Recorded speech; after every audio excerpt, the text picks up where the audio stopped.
Welcome everyone and welcome to All In, All United. Remember the comment he made? I got from varsity. Run Ryan. Ryan. And everything. You have players out there. I think the fellas will take it more serious. No. What grade? That one at the go. Yes, because at the end of the day, right now, Manchester United are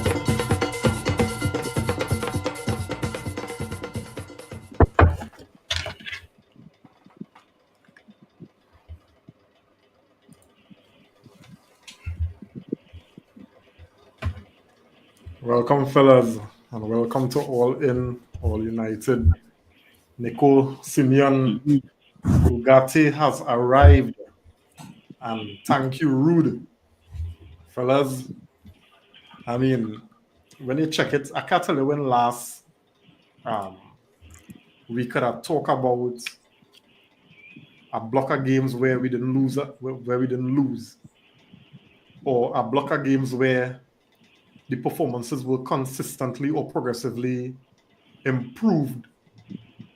I can't tell you when last that was the case. And I have a really interesting question I want to ask you, yeah? But before I do that, I'm gonna just get some opening, what we saying, how we doing, Nico, what vibes? Yeah, we're coming on the live, real relaxing now, boy. Yay! It's a different feeling coming on the live now, and the time passing like real way. Yes, I just like yes, like you're excited to come on the live, you know.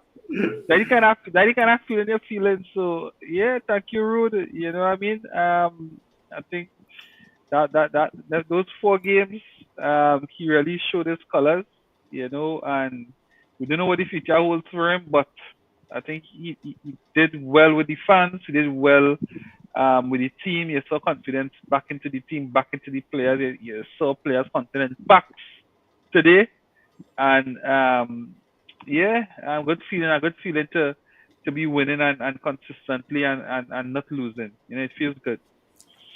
Yeah. And Simeon, what about you?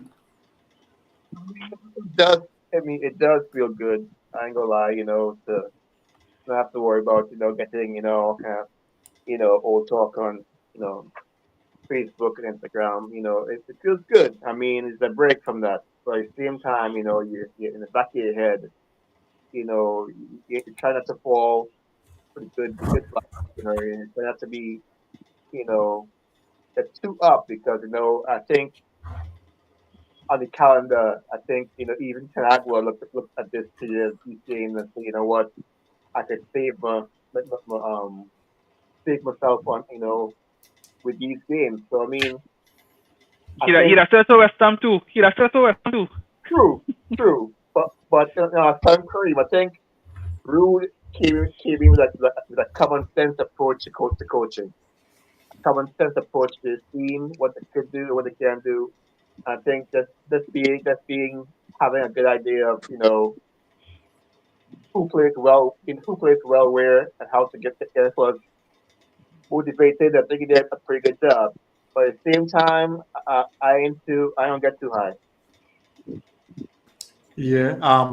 Simeon, I just wanted to check your audio. You're sounding a little bit muffled. We're hearing you, but you're sounding a little bit muffled. Yeah. All right?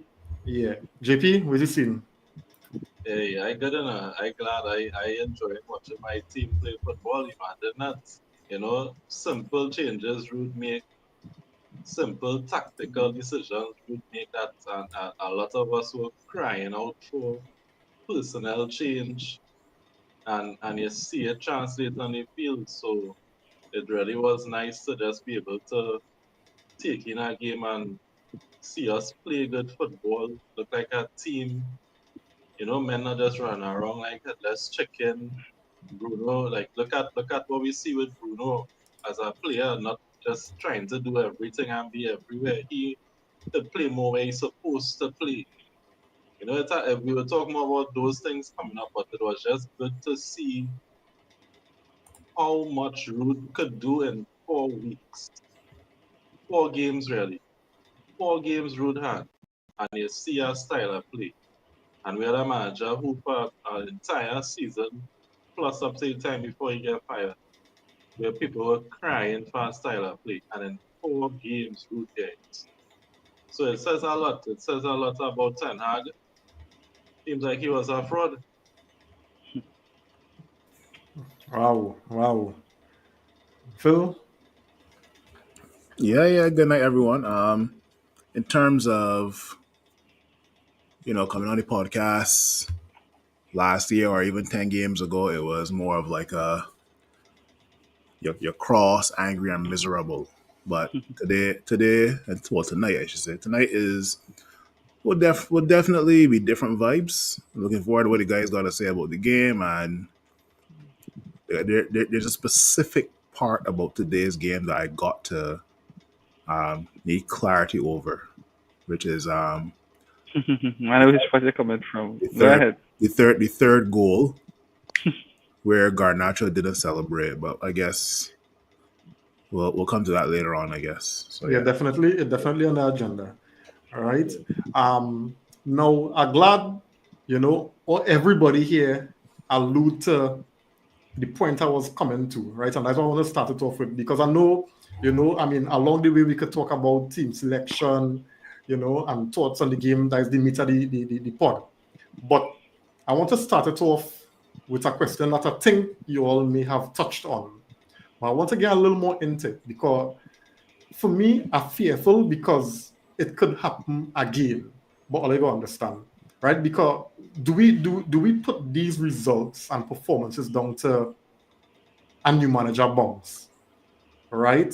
The shackles from whoever the evilest manager was there before, or is there something intrinsically different that Rude is doing, to what Ten Hag was doing to get these results? Because all we're talking about in the last 4 games, 3 wins and 1 draw. We're talking about 11 goals scored and 3 goals conceded, right? So the change is so night and day that it needs some stuff. We need to really get into this, right? So I don't know who wants to start off, but my question is, is it just a new manager bounce, or is it something that Ruud went in and do? Because we were always saying it do how much Ruud could do with the short space of time that he had to work with the squad. I can start it, and I guess. Oh, go ahead, JP then. All right. Yeah. Three main things I noticed today. Differences in terms of what Ten Hag would have been doing and what Ruud do with the team. So we were always complaining that our wing backs were always getting caught very high up the pitch. Even the 2 defenders in the back and whoever is the defensive mid scrambling. Now with the system Ruud playing, you have Ugarte who's staying close to the back line. Plus 2 of the defenders and 1 of the wing backs remaining to keep it as a 3. So there's only 1 wing back pushing forward. So in the first half it was Maswari on the left and Dallo was stayed back. And then when Maswari went across on the right, it was Martinez staying back and Maswari going forward from the right. The second thing, and I think what is the most important, is Ugarte and Casemiro in the midfield. That partnership, that is what solidified our midfield, because the midfield was getting skin out. Another thing that Ten Hag did not rectify in his time. People keep calling for it. And the third thing for me is Amad Diallo.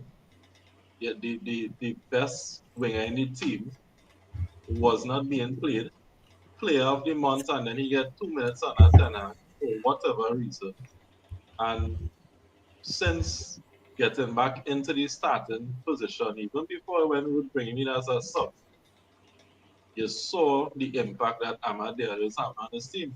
So, I was really thinking about it, and funny that you asked the question about the new manager bounce, because I was thinking it's not feeling like a new manager bounce, because you're seeing the decisions that were made. We're not playing the same way.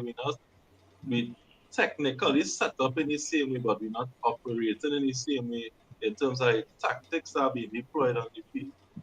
The substitutions that were made today were even the right substitutions, because Dallo wasn't having the best game. He take him off. So, you're just seeing certain decisions that Ruud made, And I think he just brought a good feeling back to the place too, with the players, the relationship with the fans.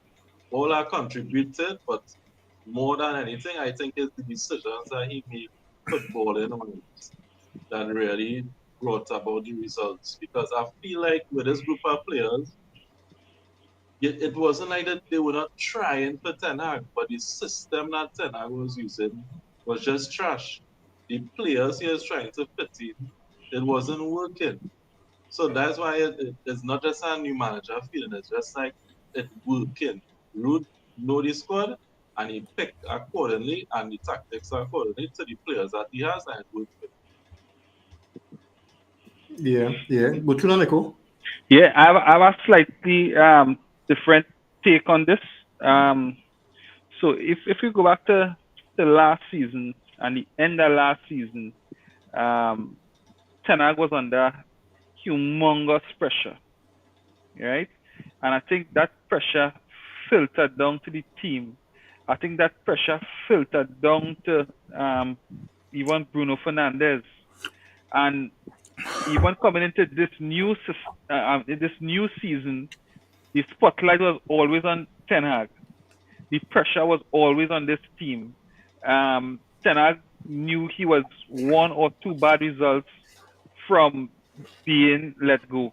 And I think that filter, that negative energy filtered throughout the team.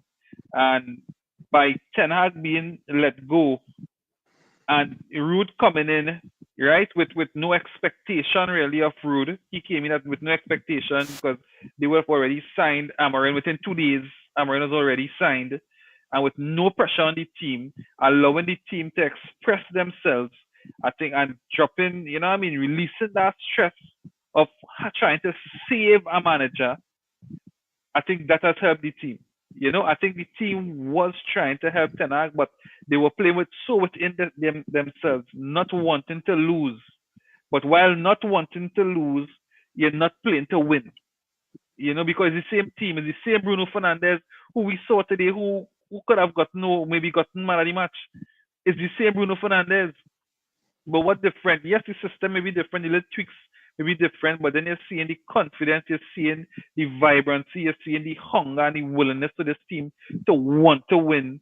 And I think it's just the whole I think there was a bit of a toxic environment, knowing that a Ten Hag, on a tight leash, and just releasing that, I think that would have helped the team. All right. Two good points. Let me just get some comments, right? I see in Chris on the inside. Good night.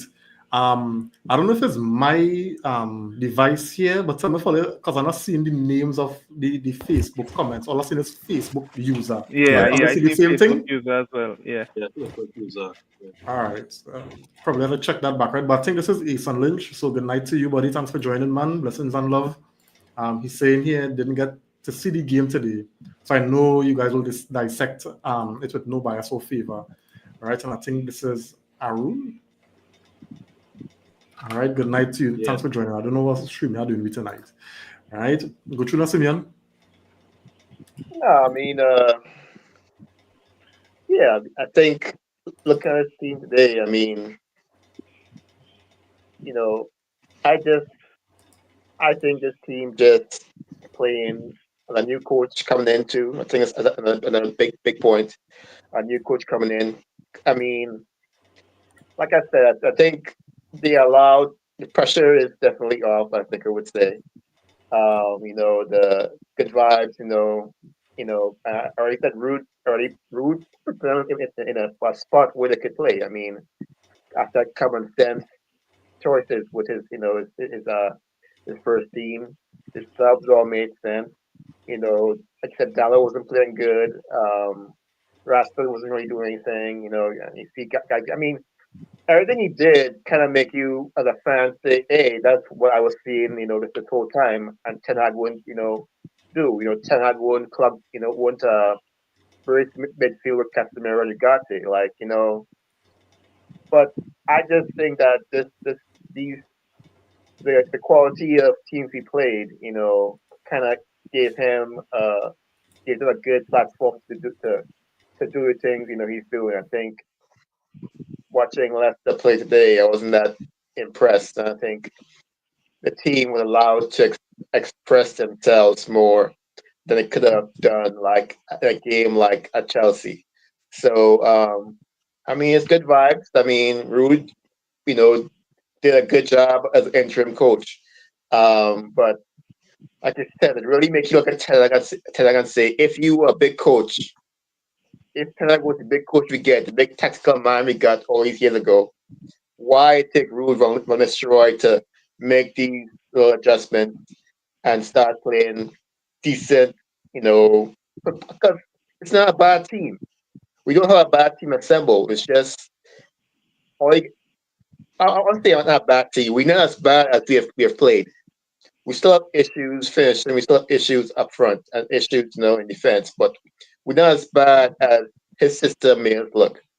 So I mean, hopefully, all that stuff can be fixed in the future. What you feel?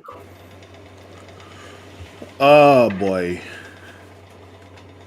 new manager bounce, or if Rude actually has these guys playing well, it could it could be a bit of both. Based on the quality that we've seen these players display in the last couple of seasons, we know what they're capable of. Did Ten Hag unlock it in the first season? Yes, he did, but he just lost. He just lost, I guess, the trust. And he failed to motivate these players again for season two, right? So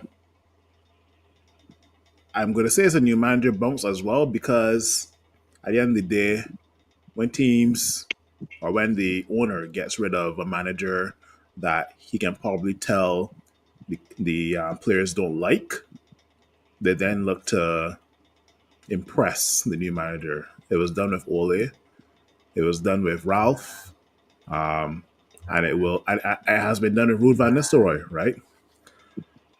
Um, One thing I must also allude to is that I think when we're watching football matches, we can kind of see the players that are playing well versus the players that are playing shit. And I kind of called that Dallo and Rashford would be substitutes today. I just didn't know when, right? And both of them got hooked maybe in like the 60th or 50th minute. Maybe before the 60th Yeah. minute.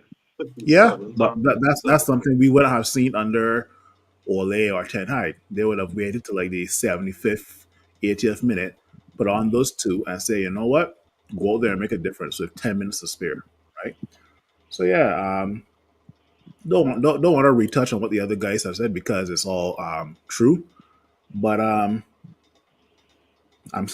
cautiously optimistic when Ruben Amorim goes in, and I have told many other United fans on various podcasts, even at work, um, I will rate Ruben Amorim in the middle of the second season he is there.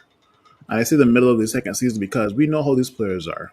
They can play well for a good 6 months, a good first season, and then they look to throw you under the bus afterwards, right? So yeah, Ruben Amorim, I want to see what you can do in your. Let me rephrase. Within the first couple of months, if there's some sort of style of play or philosophy that you can see, then you'll be like, okay, no problem. But in terms of how these players are going to react, I should use those words. How these players are going to react in the second season with Ruben there, we'll have to wait and see. But yeah, Rude unbeaten. What 5-2 versus Leicester? Actually, we've scored 8 goals versus Leicester, conceded 2. Drew versus Chelsea, Tula versus PA. Okay, and that's 4 teams. Yeah, 4 teams. Yeah. So well done, Rude. Chelsea. Yeah, well done, Rude. And you know, we'll see what the board or if Ruben has a place for you at Man United come the next couple of weeks or after the international break. If not, then all the best to you, man. Yeah, yeah. Um, my take on it is this. I don't know if it's something with the club, but I will always go back to Ollie. When Ollie took over from Mourinho, Ollie went back to something that the players know, and that is a 4 with a double pivot, a 10, and your wingers and your striker.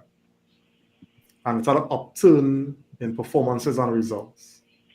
And Ollie said when he tried to take the boys out of the comfort zone, right, and have them playing a more possession-based football, is when he started to face challenges and things had to go downhill for him, right? Similarly, Ten Hag came in the first season, we had to do the fellas, up the game to impress the manager, wherever. I don't take nothing away from Ten Hag.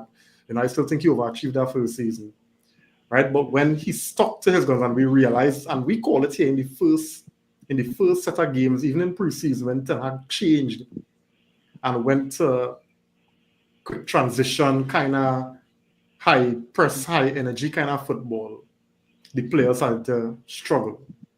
And now Ten Hag Nistelrooy has come in, and Nistelrooy seemed to understand the strengths of the players, and in a bit to stabilize, what was happening, he would have gone back to playing a double pivot, and you look for your wingers, your 10, and your striker. And the fellas know that. So they play that with ease. So it is kind of worrying to me that this team, right, do not know or would always refuse. Well, I don't use the word refuse, but always reach at that the plateau here where every manager trying to take them beyond this. And then we have a new manager come in, say, you know what, the group of players that we have here, there's the strength, so we go back to that. And then we will see some nice performances. We go say, hey, why the manager before didn't do this? Not taking into consideration that it's something that the new manager trying to take us out from and really bring us into this new, perhaps modern day attacking or different philosophy in football, right? And this is where I am a little bit concerned, because we could come and say, well, okay, Amorim go come in. Amorim made a statement that he can't, and this is before, he had to see who he have there to know how he will play. But he could come in with the intention to play a particular way, but then when he see you have there and they're not fitting it, he got to revert to keep you up. So this is where my worry is with this group of players. This is what I'm saying. Ollie did it, and now Ruud doing it. Where he came back, he said, hey, this is what his team, based on the skill sets of the players, this is fit for purpose, 4-2-3-1, or they play like this. It's a big, thing in that. This is how I want to play. I'm going to ride the manager bunks, and I'm going to give Ollie what Ollie know. Do that. You understand? And I think Nico make good points. JP make good points. Simeon Phil all earlier. But I ain't see much more to Hammett thinking outside of get them back where they know and let them do that, and then let the new manager see what he could do with this group of fellas. I don't know if anybody wanted to knock back on that.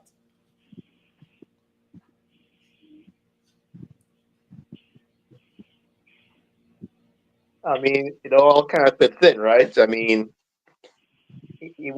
If this team, my issue is, everybody right, but the question goes back to if Ten Hag spend how much money Ten Hag spend?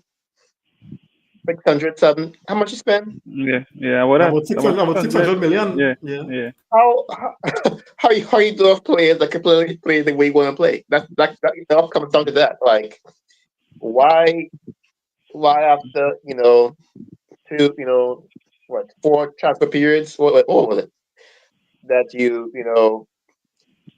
the players still can't play. You don't have players that can play your style. You could say like some injuries and stuff, and that's an excuse for one season. But That's the big thing. Why do we have players? Why we spend all this money? Every single coach we have, we spend big money, and then players still can't play the way the coach wanted to play.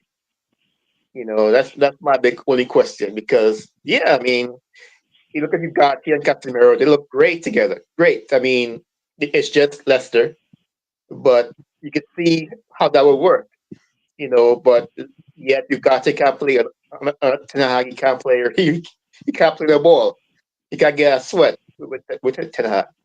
But we bought him for how much money?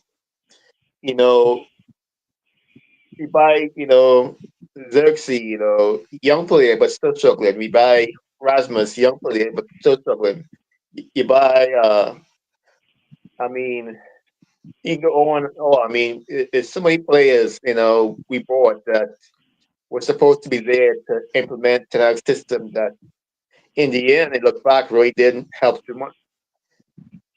So we could go again, we could get a new coach, but, and hope that players we have to play his style of football and hope at least he can recruit better to have players, every that we spend from now on will go towards players that actually play his style of football. Kind Yeah. of going off of what Simeon said there, I think my hope a little different this time around because of the type of players that we have. Looking at some of the signs, now we made another 10 with how Casemiro performing now. Yeah, cool heads like Ericsson, who got their game stepping up. We still had to see Euro, Delit, Martinez, Maswari. Um, if he could get something out of Erasmus, I think we saw something better from Zirkzee today as well when he came on. At the way he performed. So to me, I think the proper players we have, I understand where you're coming from, Rim, in terms of reverting to same. But I think even with root system, this time it was a little different with some of the tweaks that he made in terms of how he was playing. And he had to do that double pivot. Like based on what was going on with the teams were just carving through the midfield. That was almost like a given. We needed that extra protection in the middle there with that double pivot. So that's my hope this time that because of the players that we have now, there's players who could be more adaptable to what Amran want to come in and do. That's just my hope, and based with how Ineos had a little more say in terms of players and so on. Because I mean, kind of clear now with Ugarte that Ten Hag didn't really want him. That was a new signing because they give him a few run of games and look at how he performing now. So I really hoping that these signings really are geared towards the type of coach that they were looking for. And they give Ten Hag the chance to see if he could be that man. He's not the man, so the man they're bringing in now, these players could suit that style of coaching. Yeah, yeah. I would JP. I think we have a better group of players, to be honest. And I think even on that Ten Hag, right? We know the usual suspects who would down tools, right? Um, and I guess we will identify that as well early. And you saw, I mean, I know it's only 4 games, but you saw so much. If you would look at Casemiro and Ugarte today, right? Yeah. That is not, to me. That's not looking like players who gonna down tools after a few games. Them fellas and them want to play. Them fellas want to do well. And you see all the players. I look at Dillet play today, and Dillet was like to me a Rolls Royce today. Yeah. To me, I find Dillet coming. You know what I mean? But Nicole, Go sorry to ahead. cut you, right? But could we not have said the same thing in that block of games when Ollie had taken over from Mourinho and we were seeing some of the best football this team play? It's not the same thing. We didn't see, and we was talking about how free players were looking and how the attacks was looking. No, and let me tell you why. Because to me that is a different group of players. Because remember now, Ugarte now really coming to the team. Mazwari now coming to the team. Delit now coming to the team. Zirski now coming to the team. right? And Wait till even if Euros. you haven't seen it, even if you talk about Ganacho still young into the team, Ahmad now getting into the team. So if you really watch the core of the team is not like okay from I mean one generation to the next. It has a lot of new pieces in the puzzle now. And I think these pieces in the puzzle willing and they can take the team forward. All right. Before I don't know if Phil wants to jump in on this, but before let me just get some comments here, right? So, Chef on the inside, good night, Chef. Thanks for joining, man. I have my phone here to check the Facebook to see the names because I don't know what going on here, right? Anderson on the inside, thanks for joining. Saying the difference between now and the Ole and Ten Hag era is that the players who were under the old system are being weaned out gradually. Yeah. Yeah. All right. Phil, I don't know if you want to jump in on this.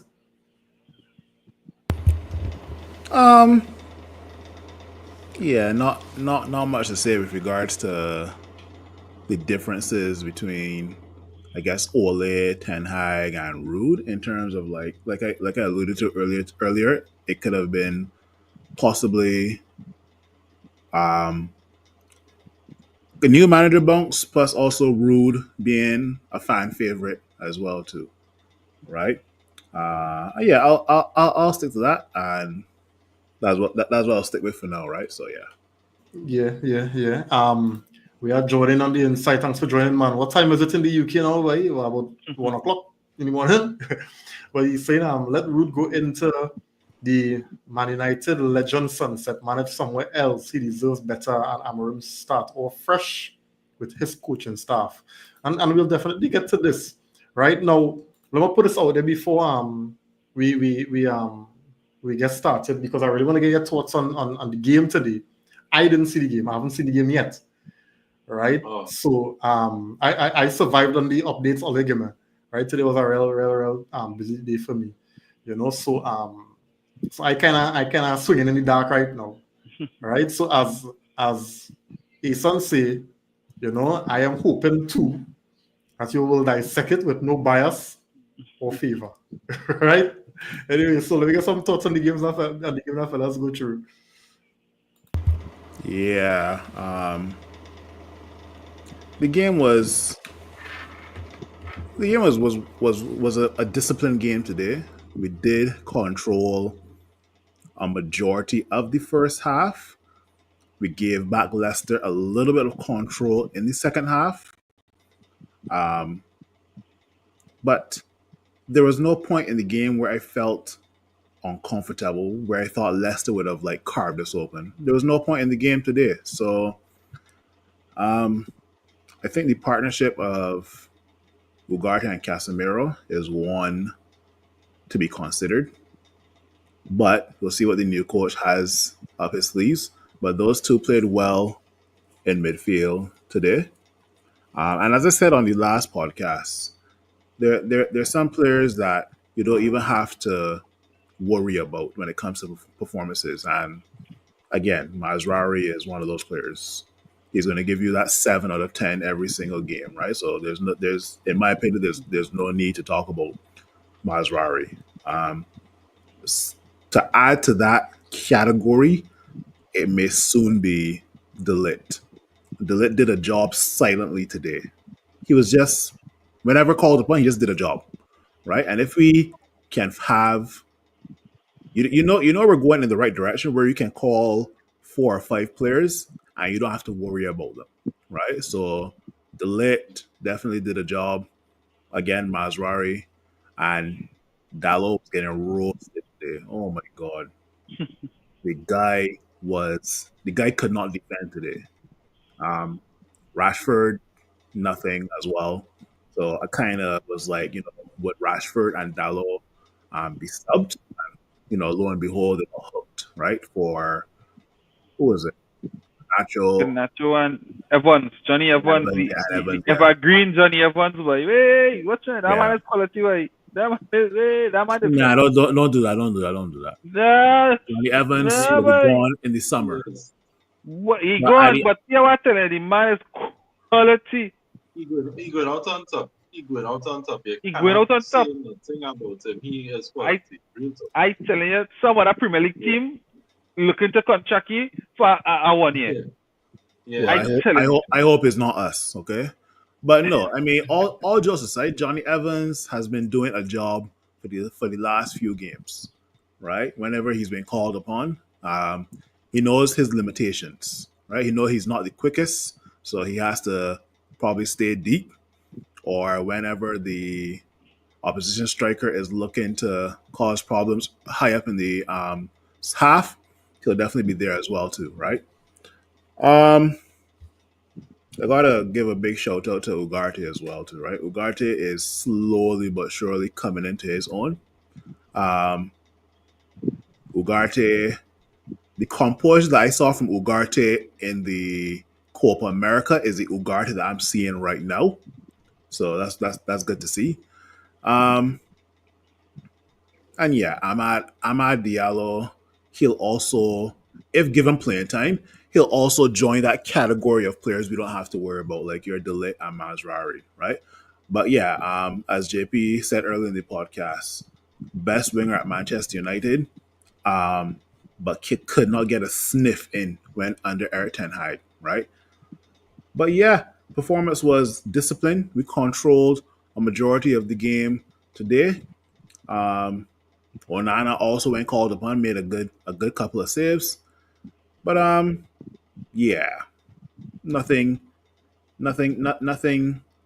Um, well, three love is the best score to reflect the game today, honestly, right? So yeah.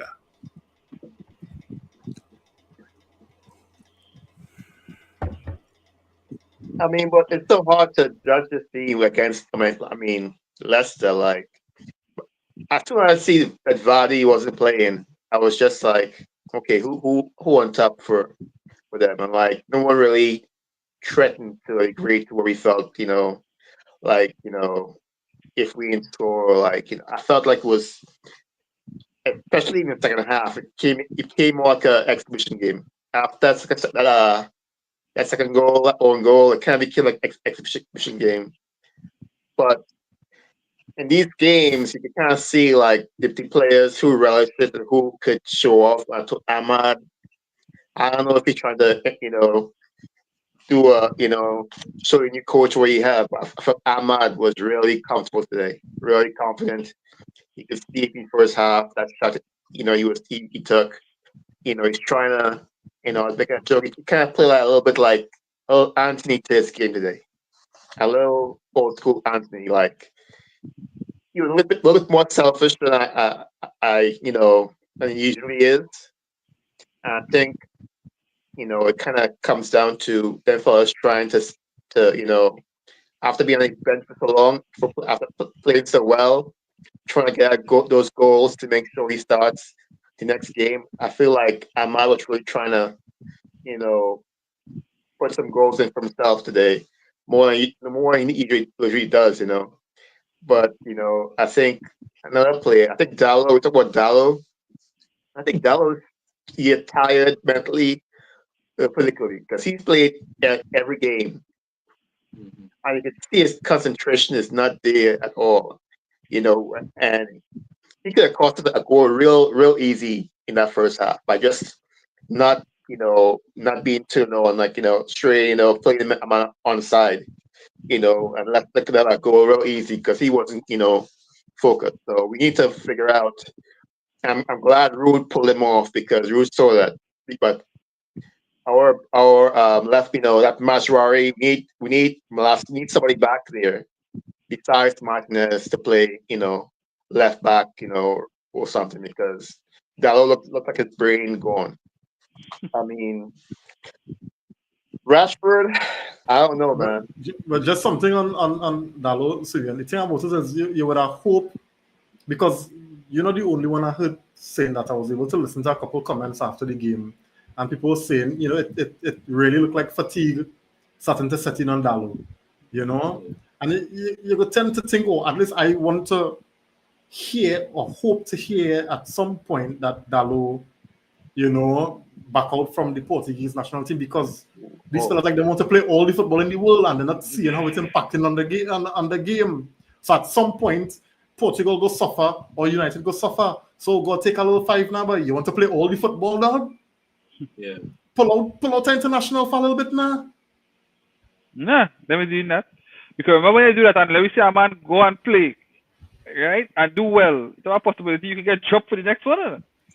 I Yeah, feel like, I, let me I do don't that. I personally in my It's opinion I don't see Portugal squad already and Dalo are crediting me back.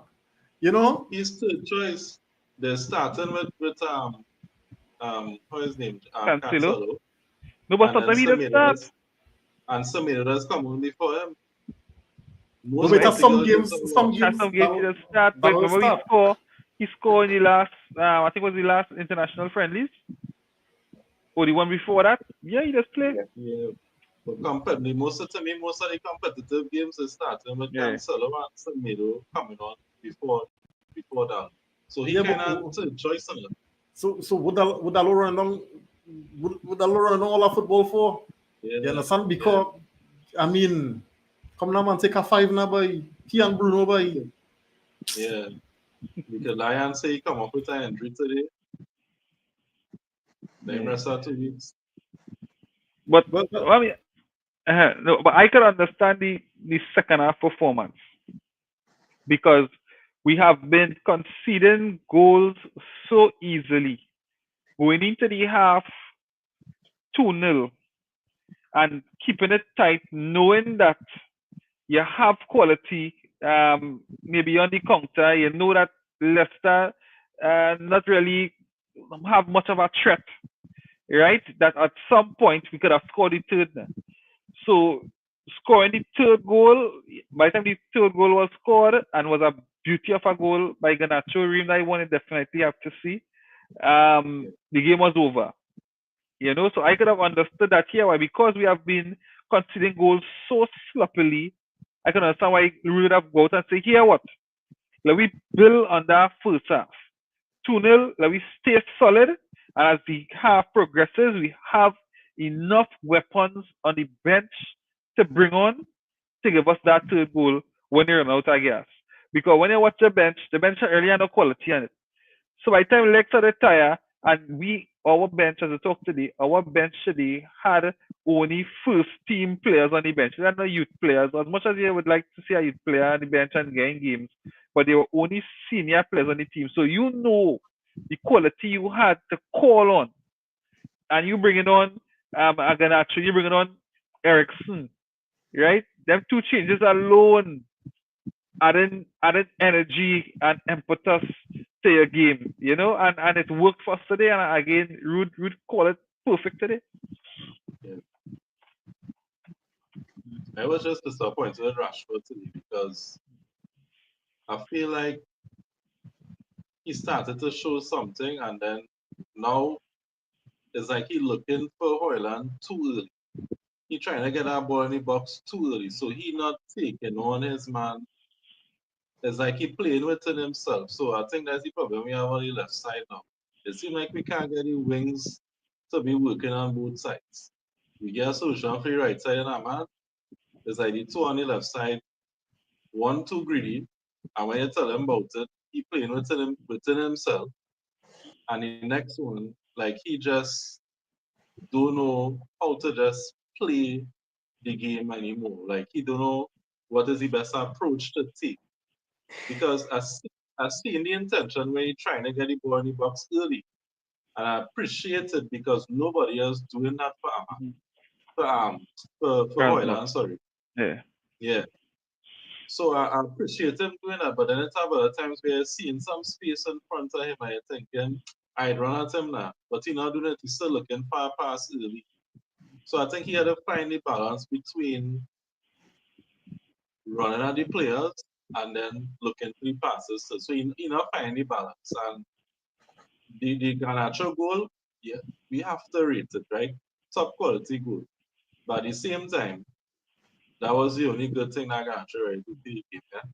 When he came on. I was disappointed again with his performance. I was disappointed with his decision making because there was a play in the box where he could have looked for Zirkzee And again, typical Garnacho, he ignores Xerxes completely.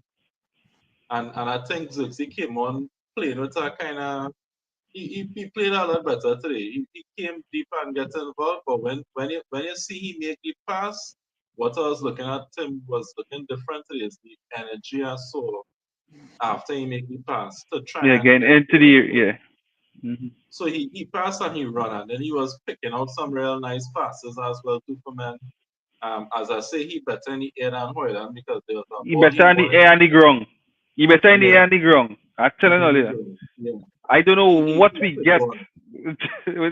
That's I don't know what PNB with we Yeah. strikers like. Oh my goodness. Hoyland don't jump. Hoyland don't jump in it. I never Nah, realized that. boy. Hoyland don't jump in it. And he always holding down. Hoyland, When you watch, during the preseason, Hoyland pop some video with him bouncing off some ball. I tell him about that. Fellas, I'm come to fight We- minutes. Yeah. I tell you what Hoyland last review I talk about Hoyland. No, but my Right? thing, but my When thing you with- watch the game, you go see what I was talking about. No, The man I have no watched it. touch, by. No, but what I'm saying too, in that particular game, he struggled, he grind, you understand? And he wasn't getting no kind of service. And the little bit of touches he get, all right, he had a down touch on that. And I agree, I didn't disagree with you. You know. Yeah, Point but I was all he got making- today, he couldn't hold up one. Yeah, one good pass. Yeah, one good pass. Me I put my head on no block for no jokey striker. You know? But all I say is I see the man was frustrated. He was a frustrated figure against Pauk. You understand? And I could understand why a man could be frustrated. You know? But I not disagree that the man. Yeah, but you gotta help your team. No, you gotta help your team. You gotta help your team. And I want to say when Zerski came on, you felt the difference.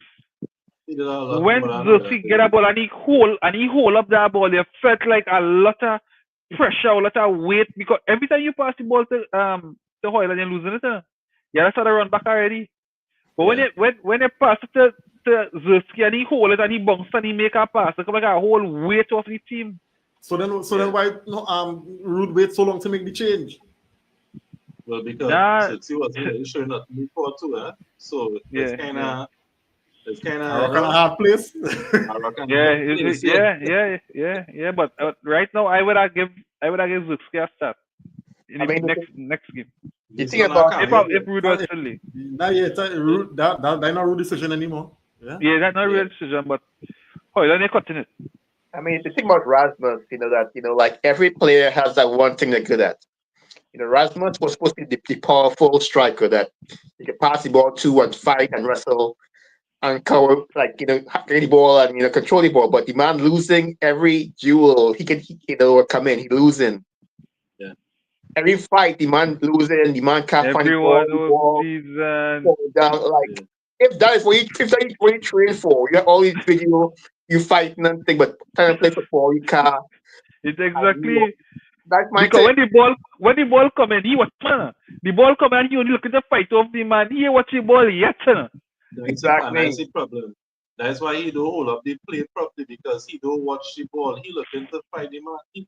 Exactly. How it is he don't know to just touch the ball in front of him and protect it and then look for a pass. Somehow the ball is always end up between his leg and the defender just stick it to it and then he fall down and looking for a foul. That's all he doing the whole game. But watching he has raised my pressure by Jesus.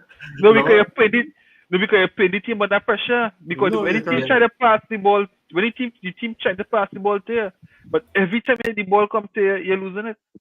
Yeah. But it's almost like you're watching a baby learn how to walk. It's like the baby walk for a few days, and then you come back the next day, the baby crawling. It's like, but you was walking yesterday, and you try to get the baby to walk, and the baby ain't doing nothing. Boy, as much as I got a little bit of faith in Hoyland's so frustrating to watch, boy. The ball, it's almost like he does not know where the football is. He doesn't. Yeah. My God, boy. Let me just get some comments here, right? As I said before earlier, I using my phone to kind of decipher who commenting, right?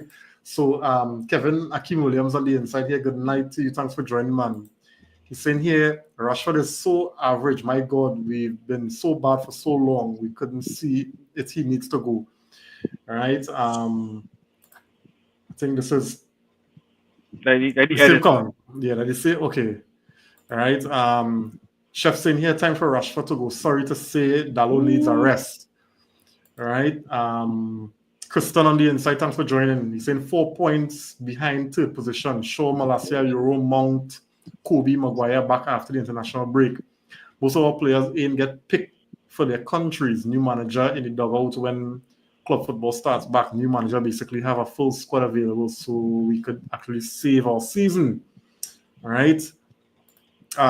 Kevin Williams saying hashtag free Ahmad, looking real good right now. Since he been set free, we've been balling out and our performance has picked up. All right. Kristen saying here is the first half Ahmad made a real good run, beat about 3 men, and then a clear throw. Clear through on ball, on goal. Yes, clear through on goal. Right, and he's a shit at the keeper. That would have And been I a showed beating. Ahmad loud, and my girl was like, your side winning, why you mad? I mean, Ahmad this game was like truly unplayable. Like at one point, you're trying to break pressure. You know, they were trying to press me, and Ahmad get the ball, and Ahmad do keep up in the middle of the field. You know, man collect the ball, or keep the ball. I was like, this man just playing. He kept on man. They move. Yeah, I was Yeah. you gotta finish better. Yeah, Chef saying here Xerxes start in midfield, not as a centre forward. All right. Chef, right now we have nobody on top. Chef, right now we have nobody on top. Yeah. Hoyland and nobody is the same right now.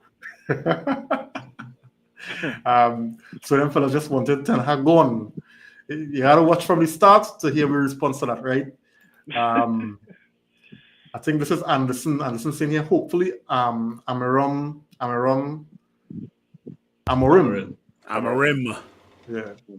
All right. And his staff can work with Hoyland because they work magic on Gyro fella. All right. Yeah. Kurt on the inside. Good night to you, man. Thanks for joining, Kurt. Kevin Williams saying here, Rasmus' problem is he looks for contact too much. Yes. And he likes to wrestle too much. He looked good some games back when he dropped deeper and ran at defenders. Yeah. And Kurt saying here, boy, I just feel sorry for Razmataz. Right? Now,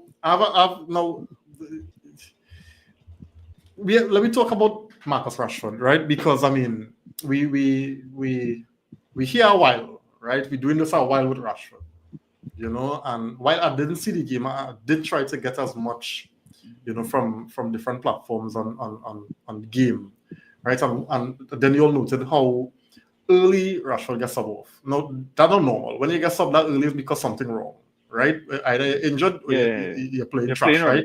Yeah, the two men who get pulled off was playing trash. Right. Yeah. But the thing about it is Rashford in particular, now when you look at the profile of player, you know, I mean, one of the highest paid players in the club, you know, who Rashford is in what he delivered in the past and what's going on now, I don't think the team, you know, could carry passengers where we want to go. And with somebody with the ability of Marcus Rashford and what we see that he could deliver when he up for it, you know, I don't know what's going on. So, why you think Rashford didn't justify his selection today? You know, what's going on with Marcus Rashford? Is it time to cut ties and tell a man to move on? What going? Or is it that Amorim will come in and he biding time till the new manager? What going on? What do you think?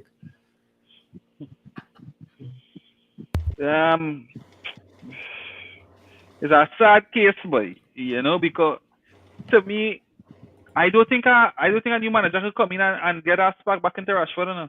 I could be wrong, I could be wrong because with the style of football that I see Amorim does play, the amount of energy you had to put out Rashford is looking to do that. So most likely, I think that Rashford time is almost up at United. But I guess it would be more of maybe playing out his contract. You know, whatever contract he have, maybe coming off the bench, maybe getting a half an hour here or there. But if Rashford doesn't show that he could play to the standard that we want to go, as you say, then we gotta replace him. You know, we gotta replace him. We gotta get somebody else to start. If it is Garnacho is the man starting and Rashford coming on, you know, to make up the time, I think that is to me that is what he's looking at. And for some reason, I'm not seeing him. I'm not seeing a new coach coming in and getting him back up to where he was. And I could be wrong.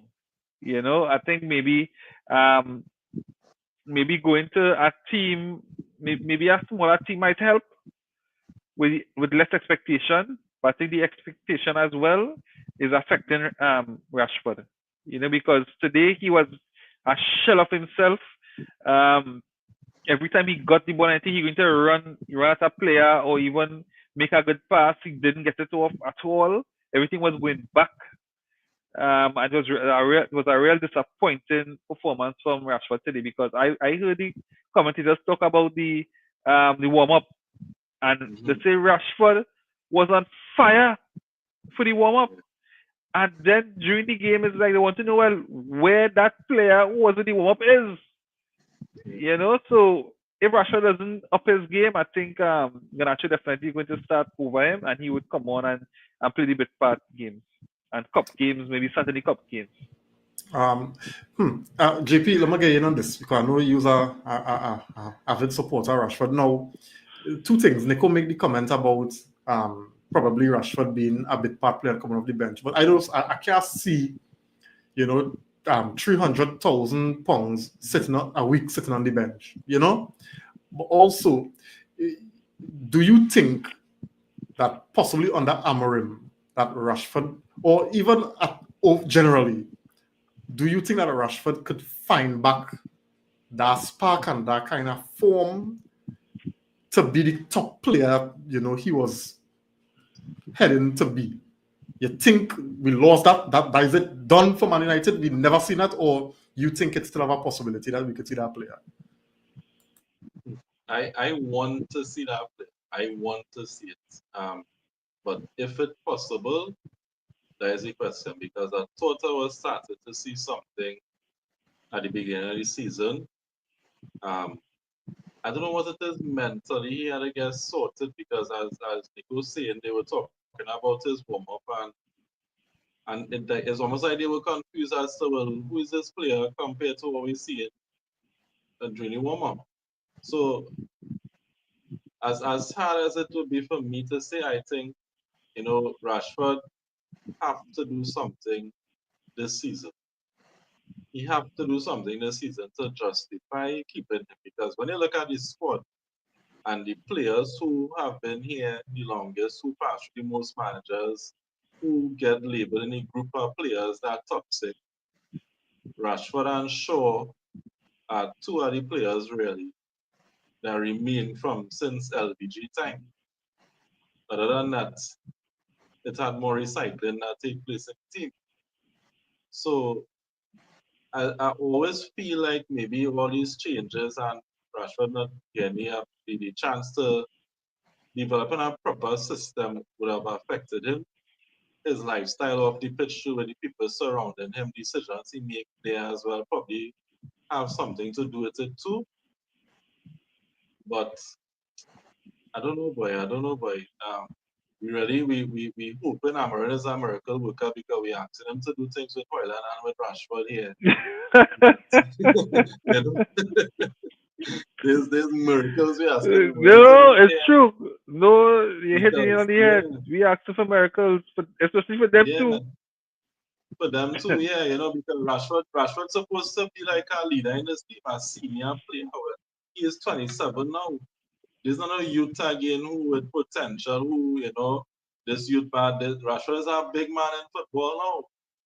So now is the time where he either in his prime or starting to decline. And I think he more on the starting to head towards decline than prime. He will still have some good years in him, but I think it's up to Rashford to really want to be that player that we know he could be. And if you can't get that going for Root, where you see how everybody else was playing, Dallo we could put down to exhaustion and fatigue, and he probably playing too many games, so he was switching off. But where's Rashford excuse? If you're not sure that you up for it in this time, then where is Rudy you're playing for, is your new manager you're playing for, is the freedom of being released from Ten Hag, whatever it is that had men playing how they play. If we're not seeing that from him in this instance here, then if we see it for Amarim, then I will have to worry about how long we seen it for, or what happen next season if something change again with Rashford. Will be what version of Rashford we will get. And there's a player I love. I want to see Rashford be on top, but we can't hold on to players on for sentiment like that. So he had to make it happen. Because if it reached the point that Garnacho starting over him consistently because of performances, then it's time for him to go. Yeah, and before I bring in Simeon and Phil on this, I just want to get the comments, right? Uh, Chef Senior Wenghouse, man, still, man, even Who's spelling it that? wrong, boy. Who's the 2.0 House? Eddie answer. He talk about Xerxes, all right? Well, he gives Uh, Zuxi a good chance yet, boy. I tell you, Zuxi look like will come good. Yeah. He looking like he will come good. Kevin Williamson here, but then so when you have wingers who only like to shoot how much you can progress as a striker, so you kind of talking in defense of Hoyland, right? Right. Yeah, but hold on, help yourself, boy. Hold on, helping yourself. Help yourself when Yeah, you get the ball itself now. Oh, jeez. Yeah. yeah. Kevin saying here again, Ream stop. He is average. He's worse than Sterling. Nah, He nah, talking nah, about nah, nah. Rashford here, Rashford? Oh, God, nah. I think he rejects yet. Uh-huh. right? I mean, we're still in this now. Still in a good place right now. Yeah. Kurt saying here, Rashford has been trying this season. Looks how he is getting back to defend and crossing more. He is getting back to where he is taking on defenders. Right? Kurt also Kurt, saying here, Kurt, you but don't see that today way. he kind of went on to say, but today was a poor game for him. Yeah. All right. King and really put on the inside. He's saying for real Rashford quality drop low, yes. Right? Chef saying here, I so disappointed in Marcus. I sorry, time to go. All right. Kristen saying here, how to see Rashford under Amorim, so giving him the rest of the season to prove himself. All right. Kurt saying here, yeah, nah, sports science is a hell of a thing. Mental health is something. I feel his brother issues still bothering him. I don't want to knock on the whole mental health thing, I could, but I mean, your football career is a very, very short career, and He paid I don't very know, nicely for it too. and they paid very, very nicely, so I mean, it's something, good that we want to mental health, but come on, man, right? So Simeon, Phil, I don't know if I want to jump in on Rashford. I mean, I think Rashford's struggling like his whole identity as far as like what is he like? You have these young players who are there now who more and more those guys are trying to, I don't say take his spot, but those guys are trying to be, you know, number one. They're trying to score goals. They're trying, even at you see Ahmad today, Ahmad couldn't get games because he wasn't scoring goals. So you see Ahmad today, Ahmad tried more and more to score goals, less passing. He had some time to pass, but he didn't pass. So you have Garnacho who don't pass, who hardly passes. So you have Rashford who they were trying to get the pass more, trying to be more cross the box, trying to look up more. But at the same time, you see everybody else trying to score goals, and they ain't passing the ball when they have a chance. So he right now that seems like he is in caught in two mindsets. Like his thing has always been scoring goals, but now you want him to pass the ball more and be more a playmaker. And he could do that, but given what we've seen from the coaching he's had and what he's done all his career, that's not his thing. So he's trying to change his game. Meanwhile, he's seeing men like Ganacho doing something he was doing before and succeeding. That kind of putting in his head. Because Ganacho, really all he got to do is cut in and do it. So, it had to play in his mind. And plus, we see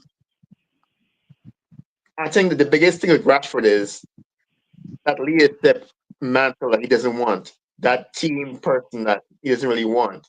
He's not. He's the first person to see that's vocally brings guys together. Like I feel like he's so much in his own head, he can't get to a point where his game helps everybody and makes everybody feel good. I feel like something as far as his team and his character development is blocking him taking that next step into being a better player because he could. Selling Kareem, like Ahmad went to left hand side for 3 seconds today. So a defense, you're in defense, and Ahmad had run out, and he ended up playing left hand side. He was there 3 seconds. And you see what he doing in that 3 seconds? You see that flick to Bruno for his goal? Like Rashford has that quality, but I don't know if it's that mindset that what do you get for being a good assister, a good crosser. Like I don't think that means as much to him as scoring goals. And given to what we are, the team United, where all we value is goals, I think he kind of messed up right now. Yeah. All that is good contribution. Chef Senior Rasmatas Oh has gosh, to improve his hold-up game. It's terrible. We basically have no centre forward, right? And Kurt saying here he agreed. I think it's the whole the point he made before the mental health. And Chef saying here I was impressed with Xerxes passing today. He passed it Right, alone. What were the few times he hold up the play? Yeah. He hold up the play very nicely. He linked the play very nicely. And Guys, if some players was a little less selfish, he may have had a chance to score as well. Yeah. Guys, let's don't forget to like the pod, right? We are no likes by, and we almost are over into the pod and nobody like the video. I'll come now, man. Right? Phil, I want to bring you in on this one, right? Ruben Amorim, after his final game for Sporting today, obviously they got asked him about Manchester United. Is like that is all they don't care about nothing in Sporting again. Everything is Man United, right? So they had asked him about Ruud van Nistelrooy and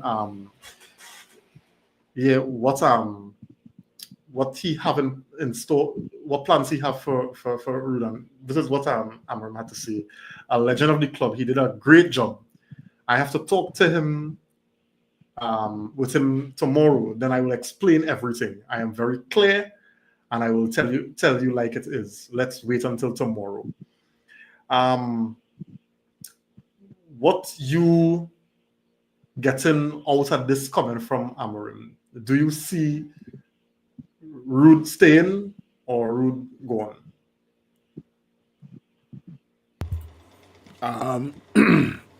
So before I touch on this comment, I'm gonna kind of chime in with regards to Rashford, right?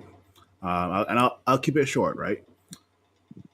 I think Rashford has turned into Ashley Young 2.0, and by that I mean I was watching Everton at Aston Villa yesterday, and whenever the ball came to Ashley Young, all he doing is crossing, just crossing. I have to say that's what Marcus Rashford has turned into, right? As I said a couple of podcasts ago, I was on X and I saw a comment where it said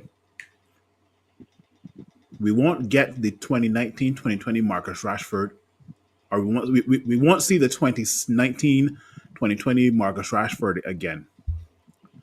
And it kind of triggered me, but then when I saw the video, I was like, okay, well, I could kind of see where the person is coming from because the hunger is not there anymore. So I saw Marcus Rashford beat 2 men today, and the ball ran off. Today versus Leicester, beat 1 man, and the ball ran off. And I was like, but like you could have might as well pass it off to somebody else and look for a 1-2. But yeah, for some reason I just don't know if the hunger is there with Marcus Rashford anymore. Right? We would hope that Ruben Amorim can revitalize him, but you never know, right? Right. So on to Rude and Ruben, right?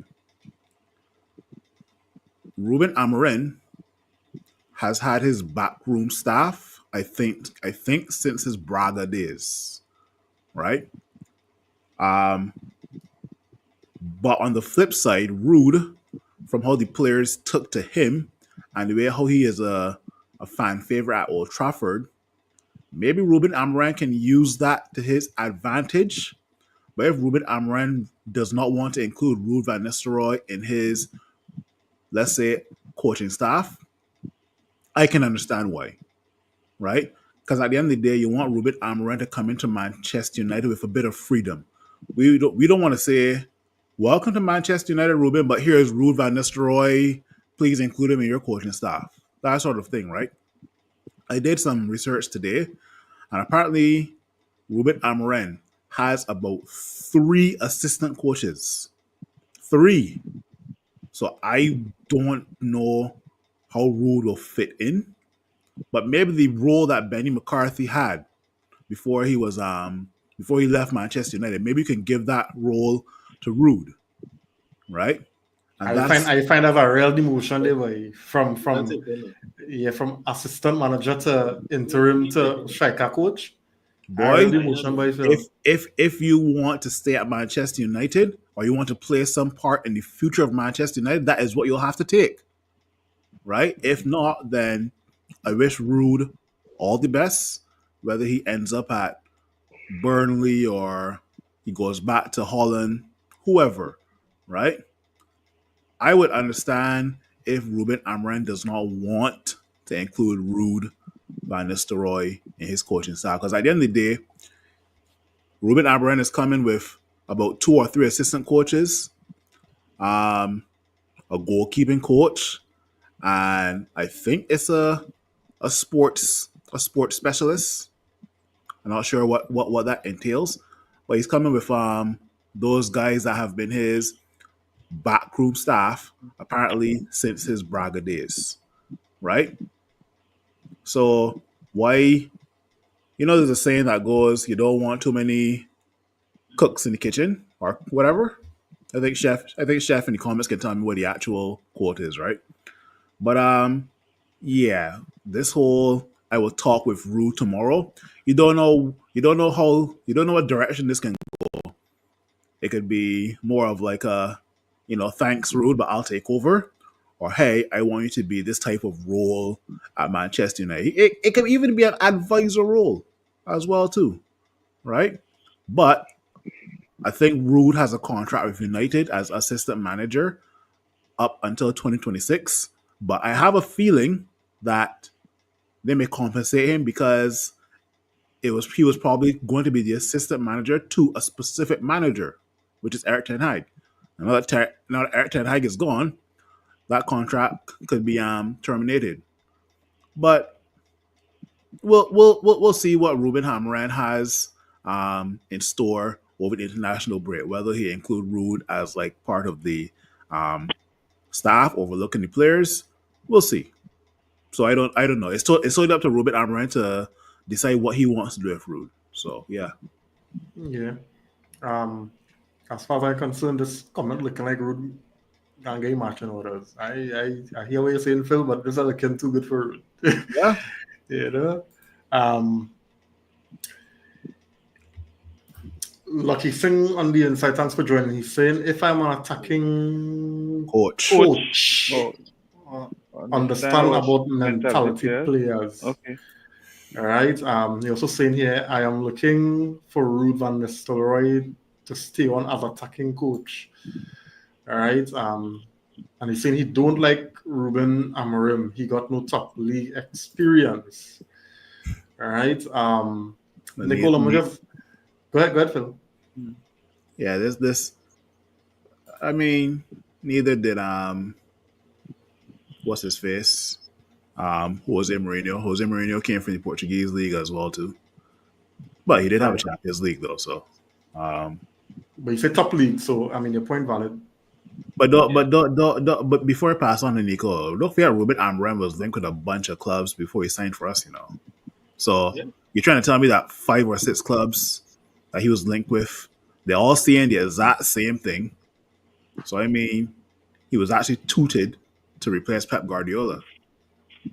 So that should say something, right? But I mean, it is what it is, right? So Yeah, yeah. So guys, I think we kind of at the end of the pod this evening, right? Don't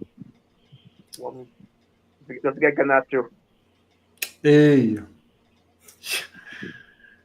let me talk about Ganacho. All right.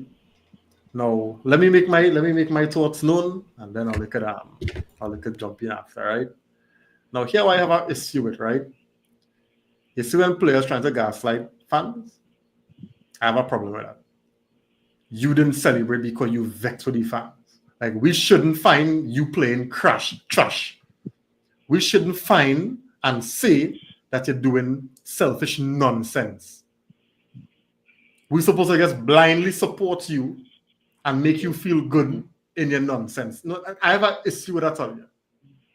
Right? The fact that you chose not to celebrate after scoring a goal that you try to do, and let me be real, you just get up, you just score them thing probably 5 out of 20 times. And you're coming to try to make we feel as though we was wrong in criticizing you. I have an issue with that, fellas. And the power we just tend to give these players sometimes, it's ridiculous. And that's why they feel the entitled so. You understand? I've been honest with you. Now that the video that was shared and a lot of people criticized the fan. I've been honest with you. I didn't see nothing wrong with that. The man tell Garnacho, hey, pass to your teammates now. Stop playing so selfish now. And probably the last part, learn to control, learn to part, wherever. Fans out of time in, right? But at the same time, we had 3/4 of the fan base who criticizing, he now was saying the same thing about Garnacho playing. But now we want to jump on player support bandwagon and we criticizing the fan. You know what I'm saying? Oh, what? Dread, these fellas getting paid millions. And you telling me you can't receive a comment? The man I use obscene, all he says, hey, pass the ball properly now. Hey, look for your teammates now, boy. And like that issue where now you score a goal and you can't even celebrate because you feel, well, hey, already deserve me coming to celebrate, not to tell you. Dread, to hell with that. I don't like them thing. Right? Go through. So I know it had times when Rashford would have scored and you'd have put your hand by your mouth, so right? To the fans. So I think that is a coaching and mentoring moment, right? Playing for Manchester United as a young player is not easy, and some players, I mean, growing and maturing would make mistakes, and they would do things that they shouldn't do. But to me, there's a moment, and I think Bruno did it, and Bruno did it well, right? Bruno went in, and Bruno was a mentor. He would have spoken to him, and then you know what? He apologized. Well, I mean, he kind of more or less apologized. He went to the crowd, and he put up his hands and all that. So I think I hope it was taken as a coaching and mentoring moment, and Garnacho learns from that. Because playing for Manchester United is not easy. Dealing with social media is not easy as a young player. And they will make mistakes. But when they make it, is how we correct it and how they come out after. So after this, I just hoping to see a renewed or a player with more wisdom now than when he went into that game thinking that, you know what, if I score today, I'm not going to celebrate to the fans. So I just take it as that he made a mistake and hopefully learn from it and come out next time much improved. You No, see, my issue is yes. Sorry, JP. My issue is you can't how to put it, boy. You liking posts that criticizing Ten Hag, but then you vex because a fan tell you pass properly. I I noticed that the understand. one fan, no, No, no, it's no, not the no, no, one fan, no. but it's the Yeah, fan no, no, base. no. It's the Yeah, but fan I base. no, but The entire fan base was upset get my point. as the Chelsea game. The entire fan base would have berated Garnacho in multiple ways. Right, Even but ones that you may not have seen what may have been in Spanish and all that. You right, know, I hear and that you don't know because you don't know which because one. they You don't know. yeah because they read the social media. I get that. Yeah. I hear So, what you're so you don't saying. know which one would have hurt him now. But the thing about it is this, right? You're out there liking posts criticizing the manager for not selecting you or because the team lose. You're out there doing these kind of things, right? But when you under the fire, you want to, and I respect what Bruno doing. But as you said before, these fellas have to know that this is what comes with the territory, and you have to be able. You have to have thick skin, right?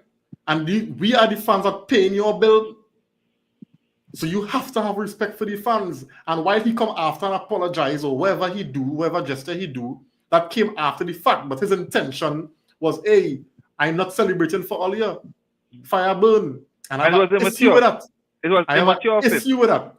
You understand? Because Garnacho's been showing a lot of immature signs over recent time. Yeah. Right? Your immaturity showing in the way you're playing, and your mentality showing that you're immature as well. Because you cannot take constructive criticism. And then you come in as though you score. And watch me again. 3 out of 10 times that goal wasn't scoring today. I mean, 3 out of 10 times the goal was scoring. So that's a change in the fact that you're wasteful. You're selfish. It's not changing that. So don't come and play. You show me chess as though look at score now.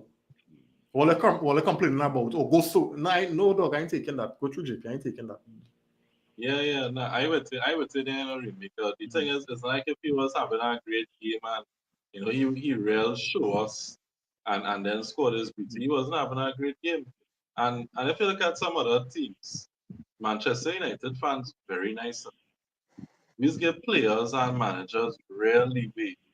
Players don't get booed by us, so you don't hear them kind of thing happening with Manchester United.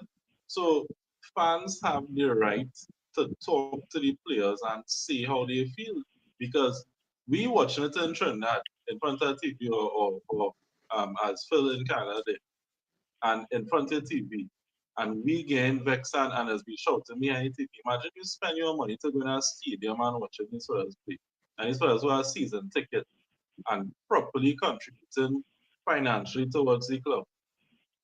If I was one of them and I get a chance to speak and I try, I might tell them something too. You know, it's have other clubs where they had the fans there's called ultras. And then players just had to go and reason with the ultras when they're losing games. When they're not performing properly, the ultras just be waiting for them after the match. And them had to go and reason with them first to explain to them why they're playing shit to them. So you wanna not celebrate and thing because a man tell you to pass the ball, or you might read some comments on social media about your performances, instead of taking it as, well, you know what? I really should pass a little more. I really should be a little less selfish. This is what the fans saying. Let me do some introspection and see maybe if it's something I really could do. It's how people just get carried away, but as I see it, I think Manchester United fans in general are some nice fans. No, who was lambasting Ten Hag? Anybody was really like saying, No. this man is real shit, people was just talking based on facts. It has been more on facts that the fans has come and talk, and the man who approached him, that probably was the straw that break the camel back. So, but what the man approach him and tell him is facts. Pass the ball. Stop playing so selfish. So he really had to be a little more mature. And again, as Nico say, I like what Bruno do. Bruno went and talked to him, let him know this Manchester United playing for. You gotta expect this. And this is the problem that the players have. They don't understand the club they're playing for and who you're playing for. And that's what a lot of the ex-players will talk about. who you're playing for, is the fans. Remember something Fergie said still in them, man. We don't care how tired you are. Our fans there go and sign autograph because that's who you're playing for. So that is what these first have to remember, that it's fans they're playing the game for, because without the fans, or there's the Pro League, if fans then take no interest in the Premier League, is that connection playing Jablote. Nobody care about that.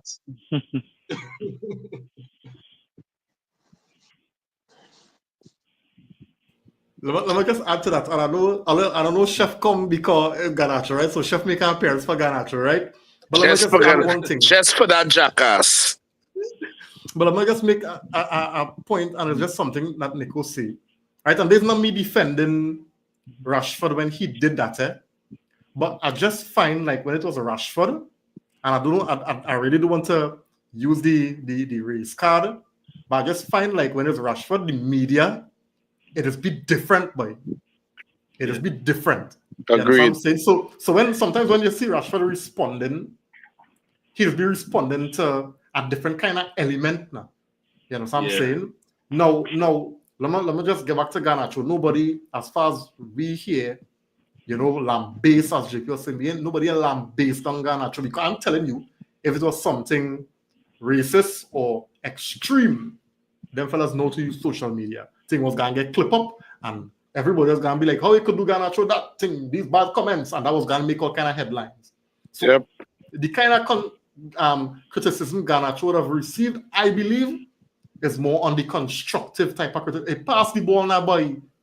It might have a little expletive inside it, pass the so and so ball now, boy. But for he to be getting on so immaturity, I hear you know, Nico. But them fellas have to learn by better than that. I exactly that's my point. That's my point. They have to learn. They have to learn. And when they make mistakes, you have to learn. But Kareem, before Chuck, and I mean, I'll be fast. No, we running real late today. What bugs me is, do you think you're that good? Do you think you're that great a player at this point of your career that you can act like that? Do you think your game is complete to the point that when you can't be criticized? That's my issue, because you will never get better if you think the football is just what you're doing right now. You ain't Ronaldo. I know you want to go. I know you probably want to go Madrid. That's probably his dream place to go. But you ain't that good now. You. That's my whole point. Go ahead, y'all. Go ahead. It's too late. It's too late to say anything else. Go ahead. Good night, everybody. I was following the podcast coming home from football there, and I really wasn't. I didn't want to say nothing, you know. But let me tell you something. Garnacho needs to pipe all the way down. I was so disappointed because you know what? Whole season you're trying to score that goal. You're trying that goal. What he scored, man. He trying to score that whole season, and when you finally score that, you so petty and foolish. You can't even sell it. I watch that boy, and I said, watch his dotish Argentinian. You see what I don't like Argentinian players, but you's one idiot. And the thing is, bro, you're a decent little player, but dog, you not know, you ain't even a class, B class player yet. Dog, you still developing. Pipe down. You supposed to humble. You can't take criticism. The greatest players in the world does take criticism. Who is you? Who is you? You know legally could drive. But talking, because just the other day you now start to make children, but go your way with your stupid self. I was really annoyed with that because it was a nice goal, dog. You score a proper goal. And you know what? Nicholas always say, he have it in him to be world class. But bro, you're nowhere close to being world class. That is why you're this bench for Argentina. And if anything was proven today, is that Garnacho is a bench warrior. You need to come off the bench because you're not no starter. Big ass. Oh, He jeez. get me real mad today because all in all, I was really pleased with the team's effort. You see that's he and Sour and the child feeder annoy me whole game today. That is the only reason why I come in to say that, you know. Well, you made your Um, point. You made your point. Rishi on the inside, he's saying here everything Chef saying 100%. All right. Kevin Williams saying here, how old is Garnacho again, and who is the senior players ahead of him? What do we expect? You know. Let me just get Can I Phil. respond to that? Go ahead. Hear what? You see that notice talk, or you like to talk about how old he is? Dan, man, once you played for Manchester United from age 5-6 years, it has been taught to you where you at. The problem with this generation and these crop of players is they don't respect where they are. So trying to say because he young and they don't have senior players to teach him, it has senior players to teach him to make children, but then he does do it right.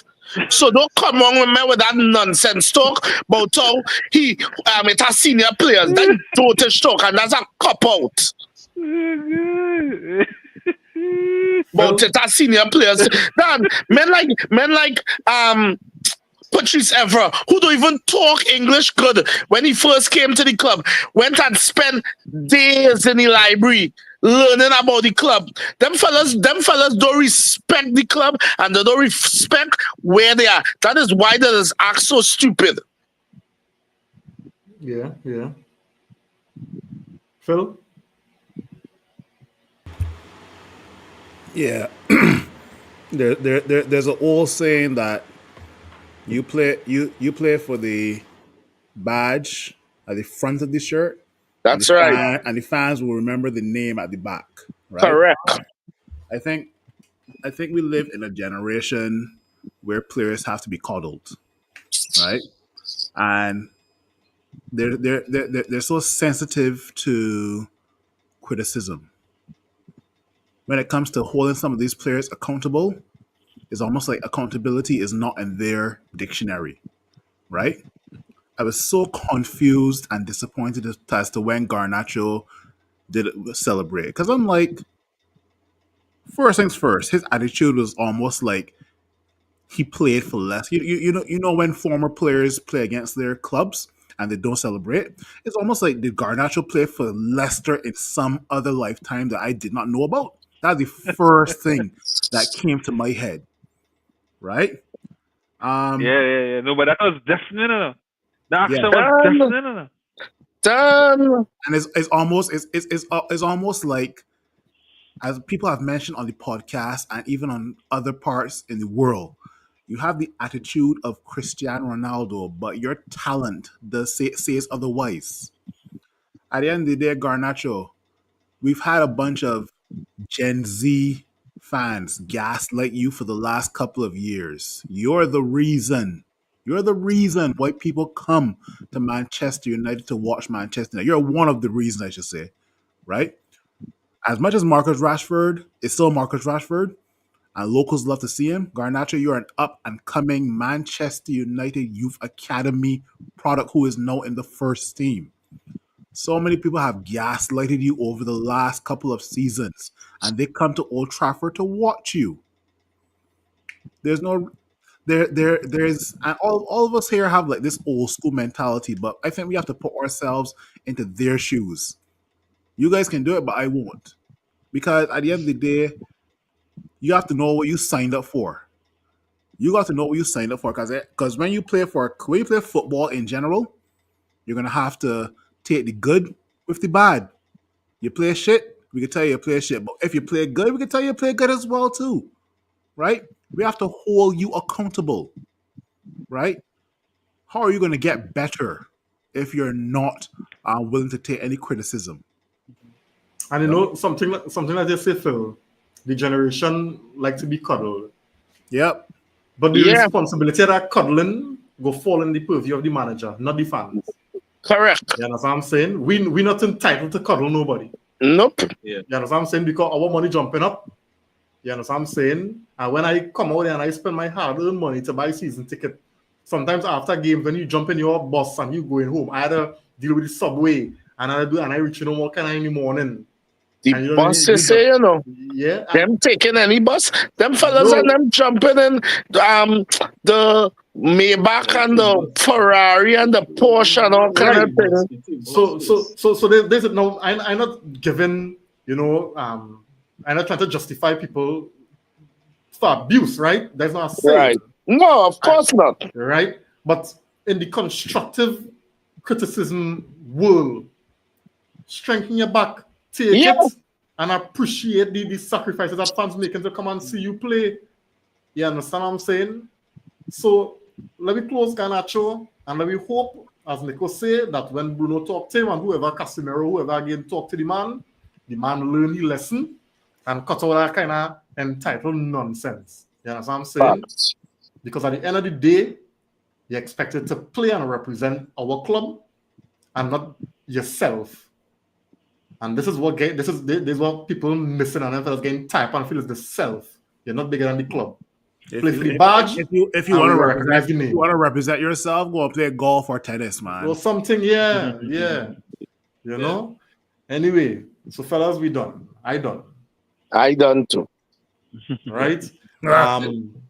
It's been a while, fellas, since on a before national break, international break, we on a high, we win, we feeling nice. It's been a while, so I mean, we can enjoy this international break. Yeah, we overindulged tonight, but we deserve that. Yeah. Let me go and take some stress at that England and Trinidad supporter now. Support your Trinidad playing any friendlies this week? I think so. And we have the games like in Cuba. Yeah, we have games. Trinidad. Yeah. I don't think we play. I'm not sure it's in Trinidad, but I know we have games. Okay. For them, York. This is York official start. But I think the game that's York, the important game for York starting next year. Yeah. That's the game. Yeah, February next year. No, I think it's June. It's not June. It's June, so late? Yeah. But no, it's next year. It is next year. Yeah, that's the big game for me to make it into the Hex or something. I'm not sure. Yeah. I remember. Yeah. Right? Yeah, it's June. Yeah. Right. That's the big game. Hopefully we can convince Sancho to play for it. So once we win that game, we will be in the final run, I think, for the World Cup qualifier. Yeah. Right? But as it go from now till then is what do you call it? Nations League. Yeah. So So the unveiling of Dwight York in Atterbury Stadium on Tuesday. Serious? Yeah. Go take that in on TV. I ain't driving down there in that traffic. No, I ain't going through that. I go watch it on YouTube. Yeah. Yeah, me too. I'm going. All right. Yeah, good for you. Let's see if you got signed jersey. Yeah, no, the reason I'm going, the club my son does play for get invited. Not going. Anyway, so fellas, that's a nice fellas. Yeah, it was nice. So thanks everybody. Nico, JP, Chef Phil, Simeon. Earlier, we looking forward to the new era under Amorim. We hope that we could see something sustainable and something that we could build on. And I mean, some eras coming to an end, so we hope we era could kick in. Four in a row. Yeah. So I mean, I'm enjoying it. So long may it continue. Yeah. Anyway, guys, so have a good night. See you all on the next one. Blessings. Yes, man. Good night.